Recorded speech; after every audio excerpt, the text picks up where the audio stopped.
स्वागत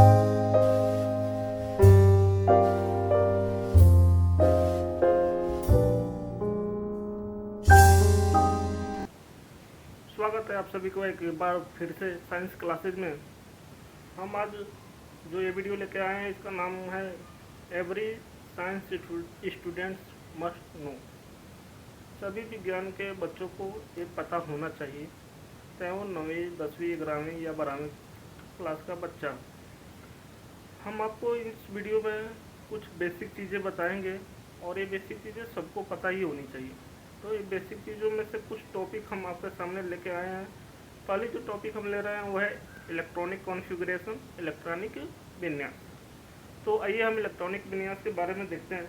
सबसे पहले इसमें जो हम इलेक्ट्रॉन भरते हैं, तो इलेक्ट्रॉन भरने का जो क्रम होता है वो होता है ऊर्जा स्तर के बढ़ते हुए क्रम में।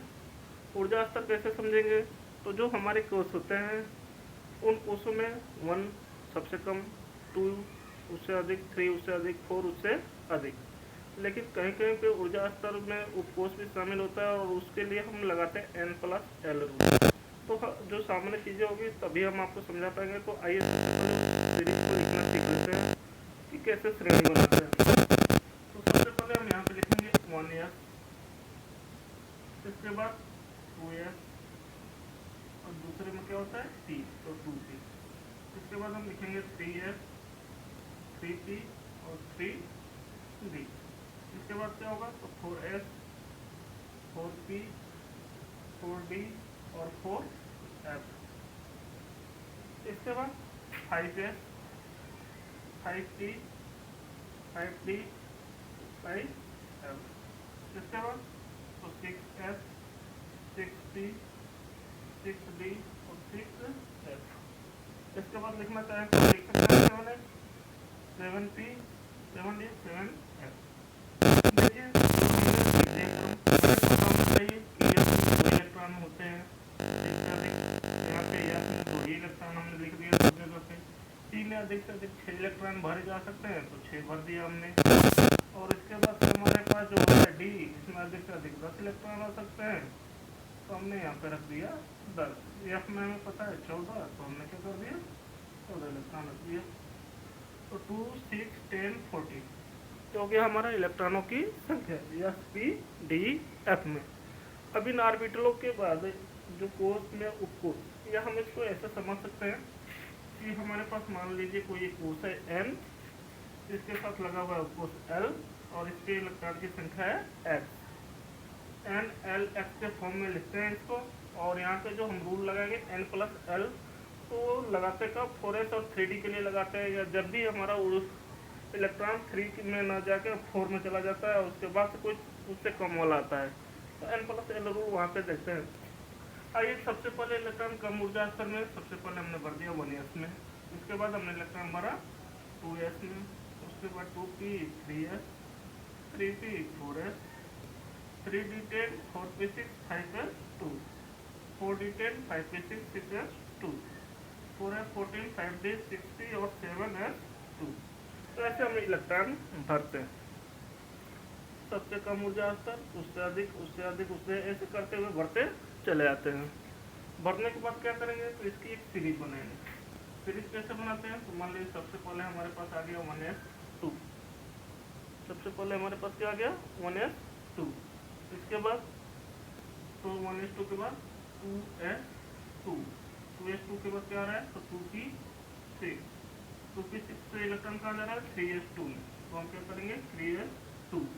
3s2 के बाद इलेक्ट्रॉन कहाँ जा रहा है 3p6 में, तो हम लिख देंगे 3p6। 3p6 के बाद 4s2, ये ध्यान रखिएगा। 4s2 के बाद कहाँ जा रहा है 3d10, तो यहाँ पे हम लिख लेंगे 3d10। ये देखिए 30 तक के तत्वों का तो यहाँ पे हो गया। आगे भी अगर आप लिखना चाहते हैं तो लिख सकते हैं 4p6, 4p6 के बाद 5s2, 5s2 के बाद 4d10। ऐसे आप जैसे तीर चल रहा वैसे आप इसकी सीरीज बना लीजिएगा। तो आप 118 तत्व हमारे पास मौजूद है, सबका इलेक्ट्रॉनिक विन्यास आसानी से लिख सकते हैं। आगे जो बात है हम इसको हटाते हैं और इसकी जगह पे कुछ एग्जांपल ले लेते हैं, और इस सीरीज जो हमने इसके हिसाब से बनाई है उसी हिसाब से इलेक्ट्रॉनिक कॉन्फ़िगरेशन लिखना सीखते हैं।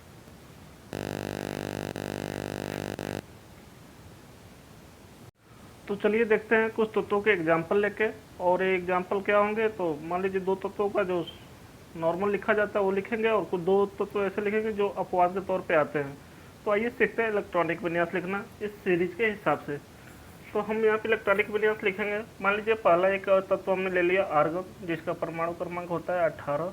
हम लिखेंगे 1s2 2s2 2p6 3s2 और 3p6 2 2 4 6 10 2 12 और 6 18। तो हो गया हमारे पास कितने 18 आर्गन के लिए, और ये हो गया इसका इलेक्ट्रॉनिक विन्यास। अब हम जो बात कर रहे हैं, मान लीजिए एक और यहाँ पे एलिमेंट लेते हैं। मान लीजिए हमने ले लिया आयरन, परमाणु क्रमांक 26।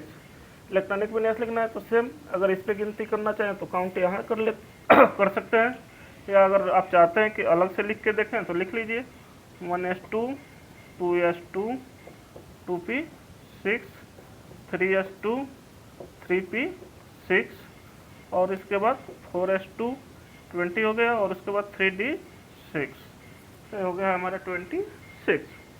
तो इस तरह से आप जब भी किसी तत्व का इलेक्ट्रॉनिक विन्यास लिखना है लिख सकते हैं, या जो भी हमारे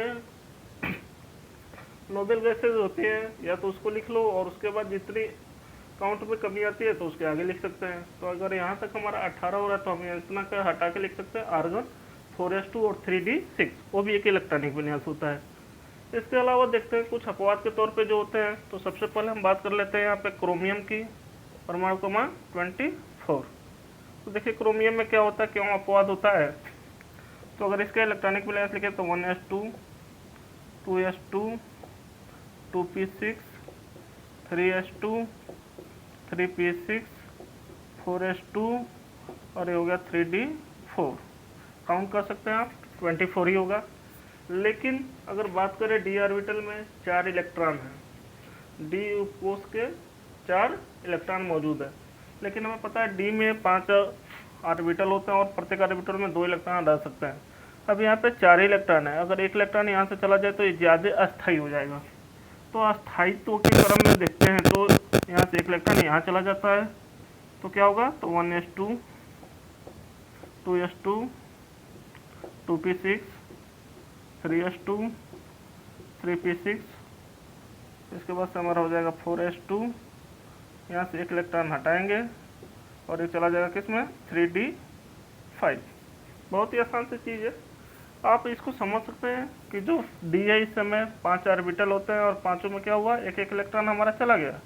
तो एक एक इलेक्ट्रॉन चला गया, इसका मतलब क्या हो गया, ये हाफ फील्ड हो गया, और हाफ फील्ड हो गया मतलब ज़्यादा अस्थायी हो गया। तो ये जो क्रम होगा सही होगा, ऊपर वाला क्या हो जाएगा हमारा गलत होगा। तो आइए एक और तत्वों के बारे में देखते हैं, जो है कापर। कापर में क्या होता है, तो ये कापर हमारे यहाँ पे देखिए परमाणु क्रमांक हो जाएगा 29, ये हो गया। इलेक्ट्रॉनिक विन्यास लिखना था तो 1s2 2s2 2p6 3s2 3p6 4s2 और 3d9, ये हो गया 29। लेकिन फिर से वही बात कि अगर यहाँ से एक इलेक्ट्रॉन इसमें चला जाए तो ये हो जाएगा फुल फील्ड और ज़्यादा अस्थायी हो जाएगा। जैसे यहाँ 5 इलेक्ट्रॉन थे तो हाफ फील्ड था, अब यहाँ पे मान लीजिए 4 और भर दिए, एक इलेक्ट्रॉन आ जाता है तो फुल फील्ड हो जाता है।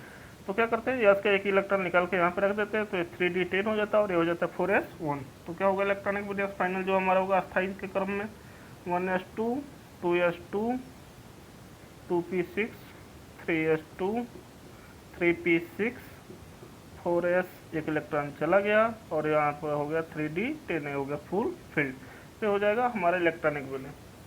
तो हमने यहाँ पे 2 तरह के देख लिए, क्रोमियम और कापर, जो अपवाद के तौर पर आते हैं इलेक्ट्रॉनिक विन्यास जो बढ़ते हैं, तो यस में से एक इलेक्ट्रॉन डी में चला जाता है। सेम चीज़ वही यहाँ पे हाफ फील्ड होता है या फुल फील्ड होता है। ये सारी चीज़ें इलेक्ट्रॉनिक विन्यास हो गई। एक बात जो यहाँ पे और आपको बतानी आवश्यक है वो है कि इलेक्ट्रॉन जो हमारे हमेशा निकाले जाते हैं या प्रवेश करते हैं वो बाहरी कक्षा से निकाले जाते हैं या बाहरी कक्षा में प्रवेश करते हैं। तो अगर हम यहाँ पे इलेक्ट्रॉनिक विन्यास लिख रहे हैं तो लास्ट में लिखा है, तो इसका मतलब ये नहीं है कि बाहरी यही है। बाहरी हम अंक के हिसाब से देखते हैं, 4 हमारा सबसे बाहर, उसके अंदर 3, उसके अंदर 2, उसके अंदर 1। तो चलिए बात कर लेते हैं कुछ और तत्वों के। इलेक्ट्रॉनिक विन्यास लिखते लिखते आप समझ जाएंगे कि हाँ कहाँ से इलेक्ट्रॉन निकालना है, कहाँ प्रवेश कराना है, तो ये सारी चीज़ें आपको यहाँ पे देखने को मिलेगी। अभी हम थोड़ा सा और लेके एक दो तत्वों का एग्जाम्पल समझते हैं। जैसे मान लीजिए हमने ले लिया यहाँ पे कोई भी तत्व जो हमारा धनायन या ऋणायन के रूप में है, तो एक ये धनायन के रूप में ले लेते हैं। मान लो ये हमने ले लिया Fe26 और यहाँ पे मान लो प्लस है। तो प्लस का मतलब एक प्लस यानी एक इलेक्ट्रॉन निकल चुका है। तो एक इलेक्ट्रॉन निकल चुका है तो कहाँ से निकला होगा, तो सबसे पहले हम 26 के लिए इलेक्ट्रॉनिक विन्यास लिखेंगे जैसे लिख रहे थे 1s2 2s2 2p6 3s2 3p6 4s2 20 हो गया और ये हो गया हमारा 3d6। और ये बस समझ में एक हो गया हमारा 26 के लिए, लेकिन यहाँ पे प्लस है। प्लस का मतलब एक इलेक्ट्रॉन निकल चुका है और इलेक्ट्रॉन निकलेगा तो कहाँ से निकलेगा, आउटर मोस्ट सेल से। ये बात याद रखना है, बाहरी बाह्यतम कोश से। तो हमारा बाह्यतम कोश क्या है इसमें, तो हम देखेंगे 1 2 3 4, लास्ट में हमारा कौन सा काउंट आ रहा है 4। तो 4 वाले से एक इलेक्ट्रॉन निकालेंगे तो क्या होगा, ये हमारा इलेक्ट्रॉनिक विन्यास 1s2 2s2 2p6 3s2 और 3p6, ये हो जाएगा 4s1 और 3d6। आ गई बात आपको समझ में कि इलेक्ट्रॉन निकालना कहाँ से, बाहर ये दिख रहा है तो यहाँ से नहीं निकालेंगे, निकालेंगे किससे, बाह्यतम कोश। बाह्यतम कोश क्या होगा, तो जो हमारे काउंट में सबसे ज़्यादा होगा 4, तो वो बाहर हो गया। इसी तरह मान लो यहाँ पे इसी चीज कम तत्वों को लेते हैं और यहाँ पे मान लो Fe26 और एक 2 प्लस हो जाए, इसका मतलब 2 इलेक्ट्रॉन निकल चुके हैं। तो सारी चीज़ें तो सेम रहेगी, पर 2 इलेक्ट्रॉन निकलना है तो क्या करेंगे, 4s0 और 3d6। आ रही है बात समझ में आपको। तो अगर धनायन मान ले या किसी तत्व का इलेक्ट्रॉनिक विन्यास में लिखना है तो कैसे लिखेंगे, तो ये सारी चीज़ें सेम ही लिखेंगे, लेकिन उसमें से थोड़ी सी ध्यान रखेंगे कि जो इलेक्ट्रॉन अगर धनायन बना रहा है तो बाहरी कक्षा से निकालेंगे, और अगर ऋणायन बना रहा है तो कहाँ से प्रवेश कराना है, तो बाहरी कक्षा से। ये बात क्लियर है आपको। तो इलेक्ट्रॉनिक विन्यास लगभग लिखना आप सीख ही गए हैं। आप घर पे प्रयास करिए, कॉपी वर्क जरूर करिए कुछ इसके बारे में। 1 से 30 तत्वों का लिख के देखिए। पैलेडियम उसको एक बार लिख के देखिए, अपवाद के रूप में वो भी आता है। तो ये जो भी तत्वों के नाम हम आपको बता रहे हैं उस पर अभ्यास करिए। इलेक्ट्रॉनिक विन्यास में आप मास्टर हो जाएंगे, लिखना सीख जाएंगे, और ये सबको आना ही चाहिए। तो इसके बाद हम अगला वीडियो लेके आ रहे हैं ऑक्सीडेशन नंबर निकालने के लिए, और वो भी जो होती है बेसिक चीज़ होती है, और वो हर कोई भी पार्ट पढ़ने जाएंगे कि क्लास 12 में रिएक्शन आपको देखने पड़ते हैं, तो वहाँ पे ऑक्सीडेशन नंबर की ज़रूरत बहुत ज़्यादा हो जाती है। तो अगला वीडियो मिस मत करिए। ऑक्सीडेशन नंबर जैसे आपने इलेक्ट्रॉनिक कॉन्फ़िगरेशन लिखना सीख गए हैं, तो वैसे ही आप ऑक्सीडेशन नंबर निकालना सीख जाएंगे किसी भी तत्व का। तो बने रहिए हमारे नेक्स्ट वीडियो में, हम जल्दी मिल रहे हैं आप लोगों से। धन्यवाद।